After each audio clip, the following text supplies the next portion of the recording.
Hello Gemini, this is Inspire 2016 with your weekly tarot reading for the week commencing the 14th of November until the 21st of November 2022. The first card for you is representing, how do you feel about yourself? Your card is the Five of Wands.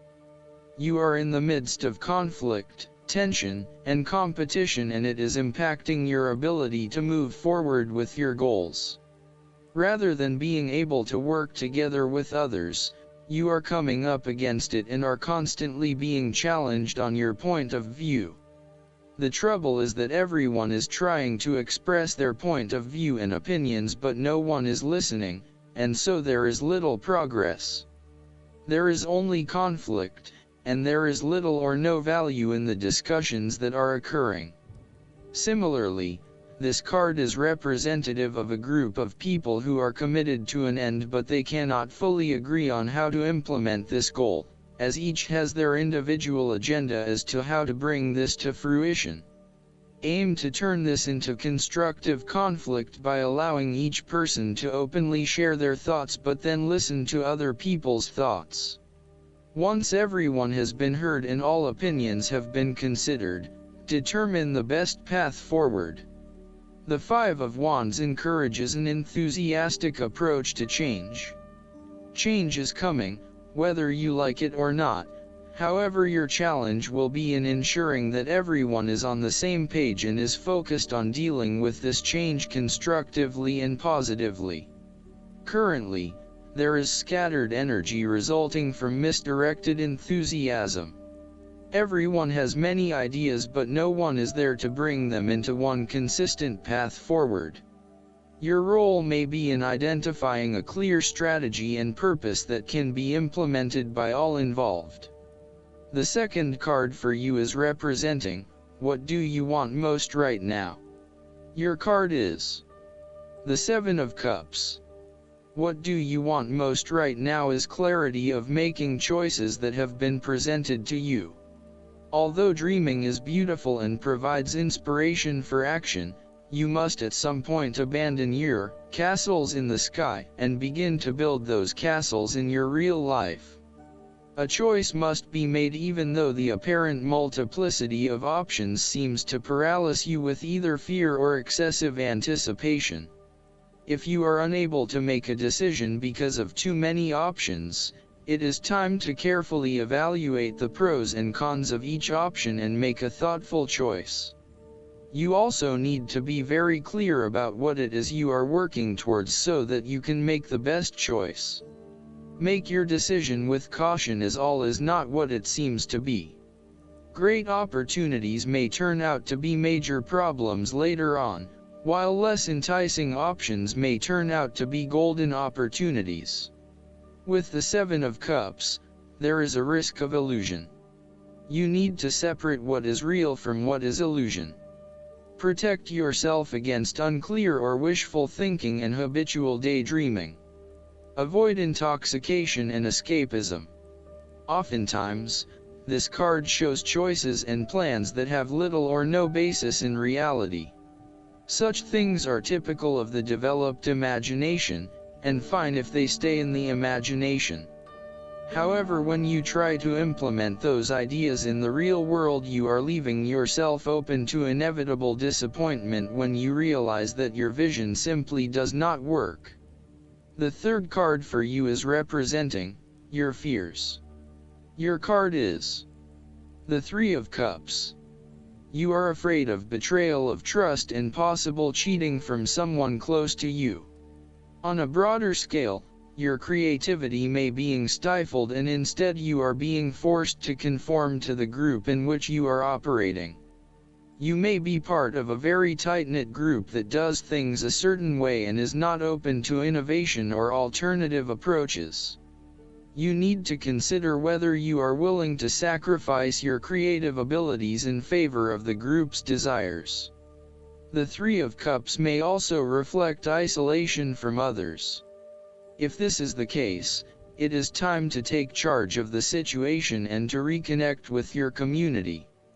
Consider joining a group or organization, and if the need for support is present, seek out the necessary resources.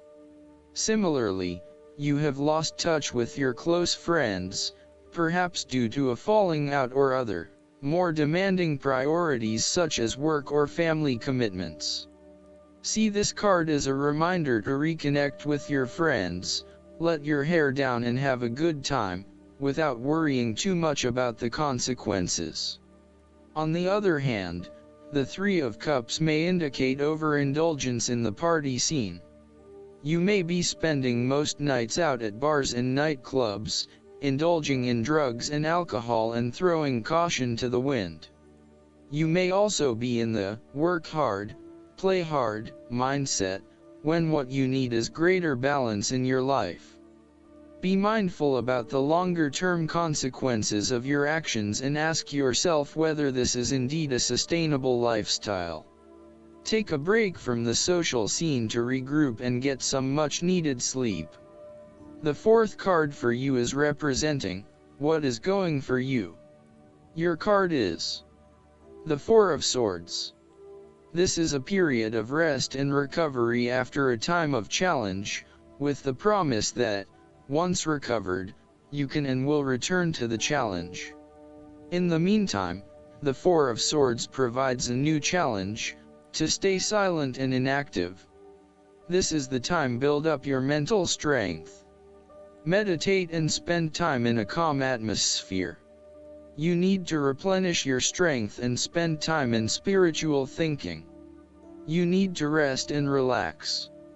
The Four of Swords is a reminder that after every crisis and before every new challenge, there is always a time of relaxation and contemplation. Constant stress and tension will break even the hardest and most resilient of people, but brief periods of rest enable you to refresh your energy, concentration, and focus, ready for the next challenge. These rests should be used wisely, to heal the body and ready the mind. The Four of Swords is also a sign that you can stop worrying, put down your defenses and take a breather from the chaos around you. For the moment there is a truce and you can catch your breath without being attacked again. However, bear in mind that a truce and peace are not the same thing. The Four of Swords is a guarantee that challenges will return to your life as soon as you are ready to face them, so make the most of the stillness and quiet you have earned, but never lose sight of the fact that the battle is not yet over, and that there is still work to be done. The fifth card for you is representing what is going against you. The Nine of Wands. You may be afraid and hesitant to make a long-term commitment. You may be feeling as if life is all work and no play, and you may feel overcome by responsibilities or a lack of support from those around you. You may also be lacking the necessary resources, such as finances, skills, or time, in order to deal with the challenges head-on.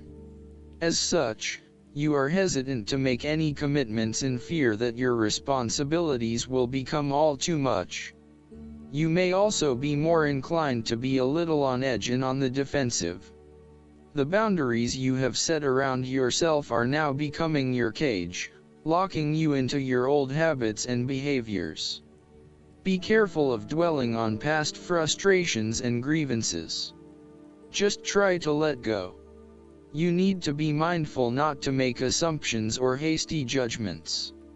Lighten up a little and return to the Eight of Wands, where you take life as it comes in all its various forms. Go with the flow and release yourself of the pressures you are feeling. A holiday or a break might do you some good, where you can re-energize and rejuvenate yourself. Sometimes, the Nine of Wands can indicate extreme paranoia or even schizophrenia. You may feel as though you are constantly under attack or are being watched. Oftentimes, this is indicative of a fear from within, rather than an actual external threat. Counseling or psychological help is advised. The last card for you is representing the likely outcome that you may have. Your card is the King of Swords. There would be a male significant figure in your life, most likely from air signs, just like yourself, who has the courage and intellect to accomplish all that he desires. You need to adopt a very stern but fair role. You have clarity of mind and can perceive the truth right now, so you must take the lead with providing an objective point of view. You are well positioned to judge your situation appropriately and identify the limiting behaviors that are getting the way. This is a time when you need to leave emotions out of it, and remain as objective and rational as possible. You may need to reason with others and be quite direct about what you are observing. You may be concerned that you are not being particularly caring or sympathetic, but at this point in time, this detachment is what is needed most. Similarly, the King of Swords encourages you to use your logic and intellect to navigate your path ahead. You will need to get to the heart of the matter, make firm and well-researched decisions, and ensure that you are firm but fair in your dealings with others. You need to be able to take any situation, look at it with total impartiality, and then come to a decision that is both fair and insightful. Oftentimes, the King of Swords represents a professional advisor, such as a solicitor or attorney, financial advisor, or taxation consultant. This advisor has a solid reputation and a vast amount of knowledge in his particular field, and will provide you with objective, well-researched advice about your own situation. He is completely impartial, and will draw upon his experience and his innate knowledge of the rules, systems, and structures that are in place. He may come across as detached or disinterested in your personal circumstances, unless it relates specifically to the type of advice he is giving you. This is so that he can provide only the most relevant and objective advice to you. He prides himself in his expertise and qualifications, and is likely to charge a high fee for his services. Nonetheless, he offers the rigor and specialist knowledge that you need right now. This king is also a man of the highest ethical standards. It is impossible to corrupt him, and as such he acts as a pillar of strength who gives sound advice to everyone, no matter who they are. What is more, he firmly expects others to operate by the rules of the law and will not tolerate others who break the law. Last but not least, the guidance card for you is the Partnership. This card speaks to the influence of other people in your life, such as a romantic or marital partner or work associate. Trust the first thought or feeling that you have about the word partnership, as your higher self already knows the truth about these influencing energies. If you feel that certain people are adversely affecting you, this card signals the need to take a relationship inventory, to bring positive energy to the relationships or to decrease your involvement with them.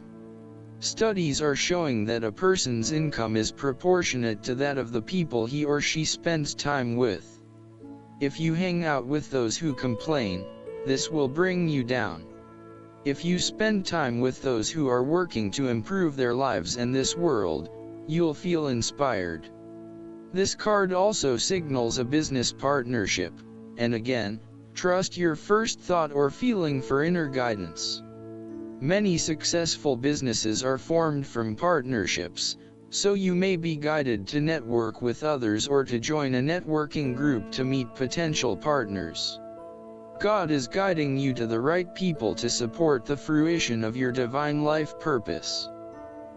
I hope that you enjoy everything, and if you like the reading, just please click subscribe and you will get instant notifications every time we publish a new video right to your YouTube. Thanks.